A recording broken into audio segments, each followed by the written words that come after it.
போகிறது சூரி டிரைப். தென்னாப்பிரிக்காவின் ஓமா பள்ளத்தாக்கில் வசிக்கும் பழங்குடியின குரூப்ல இவங்களும் ஒருத்தவங்க. இந்த இன பெண்கள் அழகிற்காகவும் பெண்ணின் அடையாளமாகவும் அவங்களோட உதட்டுல கீறல் போட்டு களிமண் மற்றும் மரத்திலான தட்டுக்களை பயன்படுத்துறாங்க. அதோட இல்லாம டோங்கான்னு நம்ம ஊர் சிலம்பம் மாதிரி குச்சிகளை பயன்படுத்தி சண்டை போடுறாங்க. இந்த சண்டையின் மூலம் அவங்களோட வீரத்தையும் ஆண்மையும் வெளிப்படுத்துவாங்களாம். ஒரு பெண்ணை 2 பேர் கல்யாணம் பண்ணிக்க ஆசைப்பட்டா இந்த சண்டை முறையை பயன்படுத்தி செலக்ட் பண்றாங்க.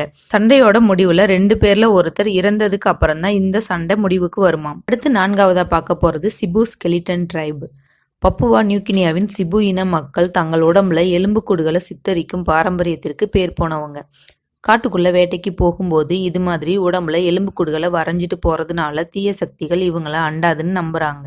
அதே மாதிரி இவங்கள பார்த்ததும் மற்றவங்க பயப்படணும்னு இப்படி தங்களை எலும்புக்கூடுகளா வரைஞ்சுக்கிறாங்க. சுமார் 200 ஆண்டுகளுக்கு மேலாக இந்த பழக்கத்தை கடைபிடிச்சிட்டு வர்றாங்க. இந்த பழங்குடி மக்கள் குமன்